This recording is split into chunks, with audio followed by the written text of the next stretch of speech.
Okay, so today I'm going to show you how to comp a property. We're going to find out what the ARV is, the after repair value. That's the high end of the exit when we can sell the property to a retail buyer.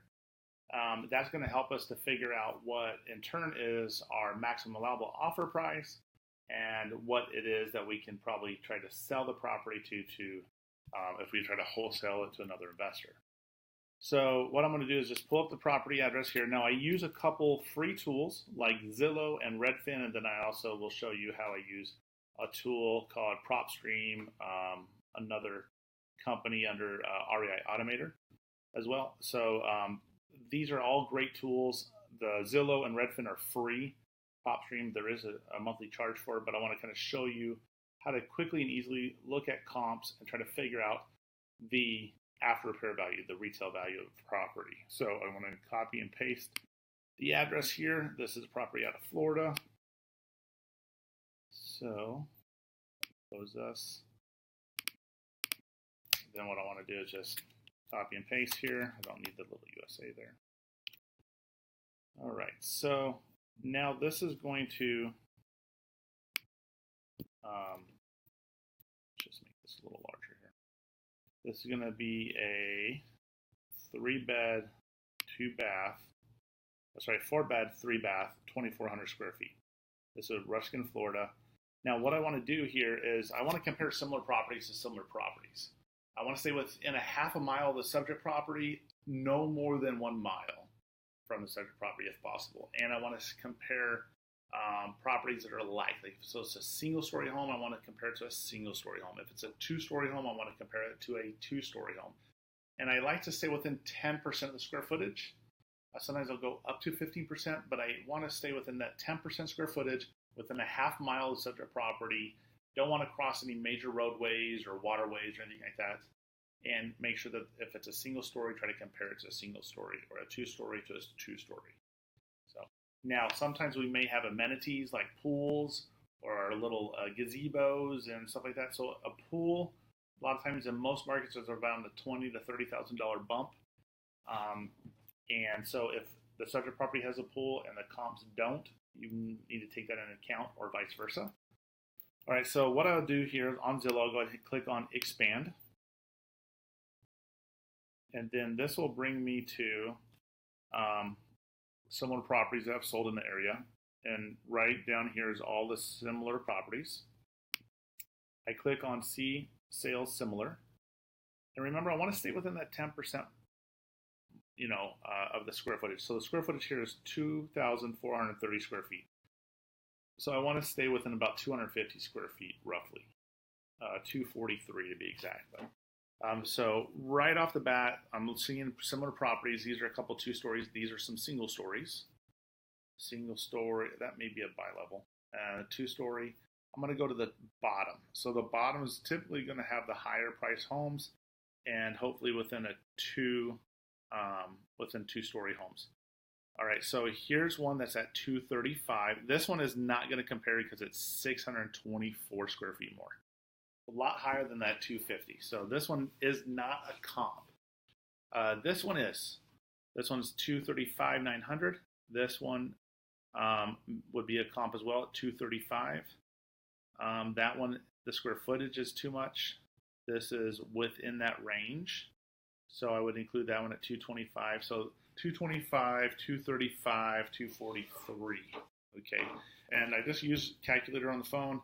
I try to keep those all similar. So I'm going to use this 235.9 as the first one. I'll use this 235.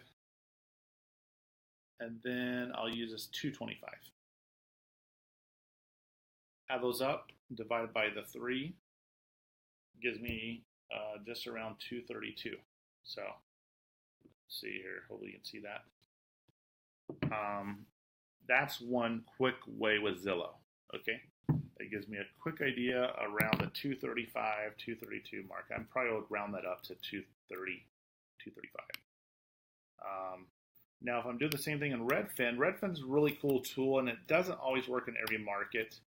But what I do like about it, it has a lot of the same features as Zillow, but it also has some map features lets you dial in a little bit more as well.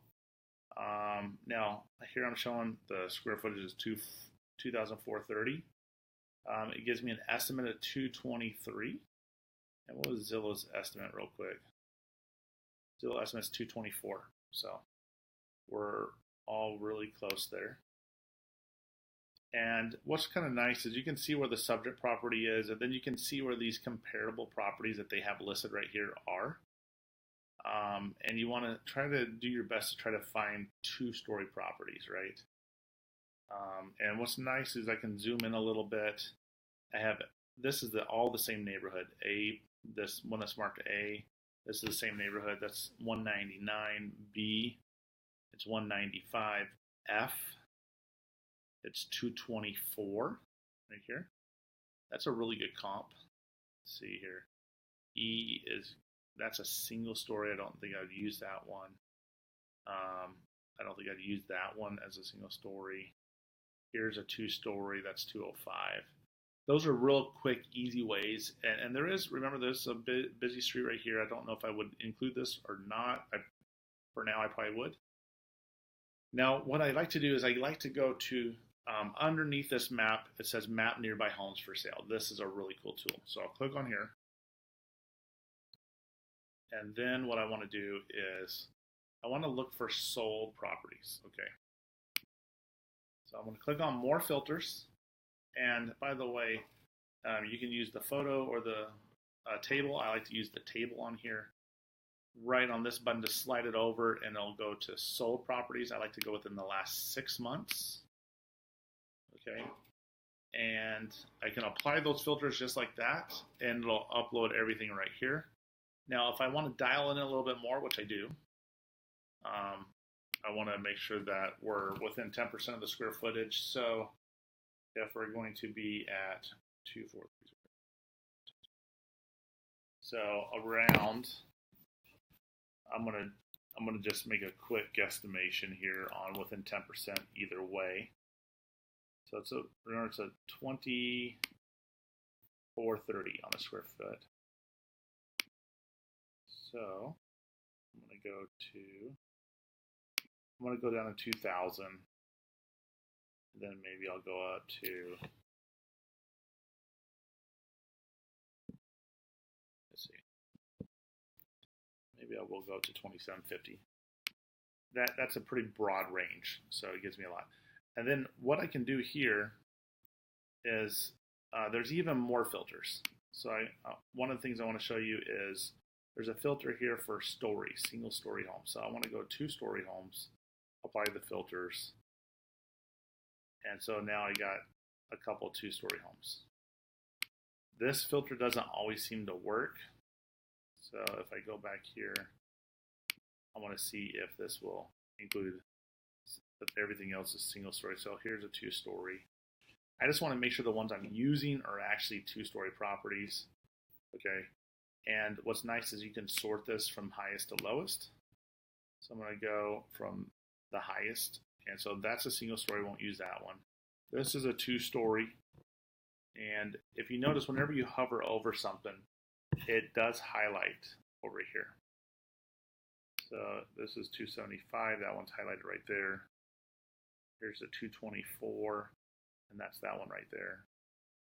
A 212 and a 203. So the 3 highs, and this one may be pushing it because it's over another street, but we'll use it. So we have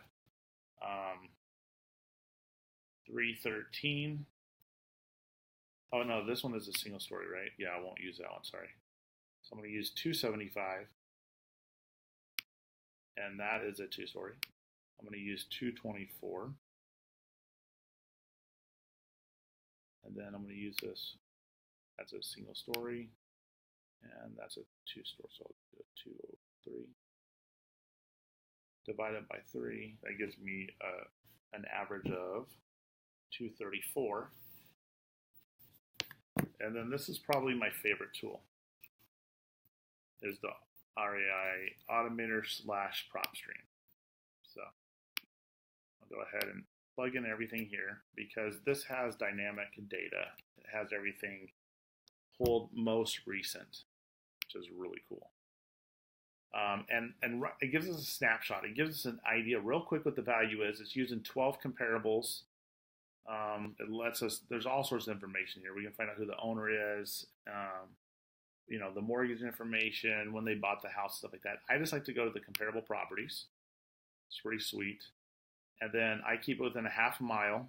And right now this is doing a 1 year range. So I'm going to go to a 6-month range.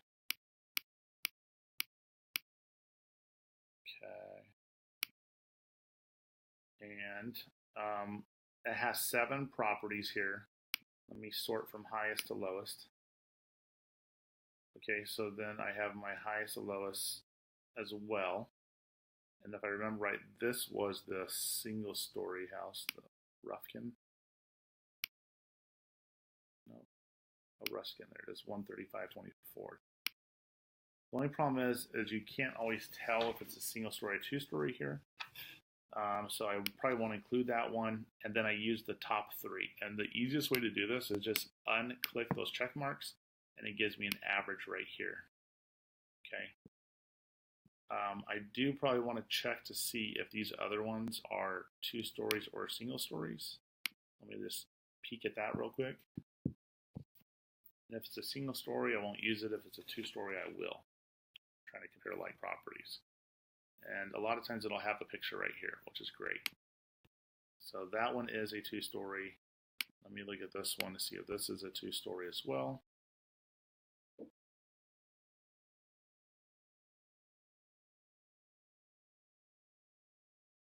It doesn't show. But one of the things I forgot to do here is the square footage. So let me dial that in real quick too. So it is 2430, 29. So we're going to go with 2100. 30 times. And then we'll go up to 2700 on the high end. Okay, so now this gives us 4 properties. That's great, and I don't mind having that. And I know that this one is a single story, so I'm not using that one. So now it gives me an average of 225. So all I have to do here is click View Report. That will download my comparables. I can upload that into my CRM for my 3 highs, and so that way if buyers are asking me for comps, I can show them these comps as well. And it's really just that simple. So on this one, I'm probably going to go ahead and peg the ARV around 225. It looks like that's what Zillow has it close to. Right here, Redfin, I believe, also had it really close to that number as well. Let's see if I can backtrack here. Sorry. It's going to make me put it back in. 223. So Redfin's 223. Okay, Zillow's at 224. And then right now with PropStream, I got it at 225. So real quick and easy, there's 3 sources to find comparable sales, to figure out your after repair value, so that way you can also do the estimates and repairs and figure out what you're going to need to make your maximum allowable offer for to the seller. But this most importantly gives you your exit price. If you don't know where your exit price is, you don't even know where to start for your offer. So this is how to find out ARV, the retail value of the property. So on this one, we were able to dial it in and get it at 225. Thanks for watching.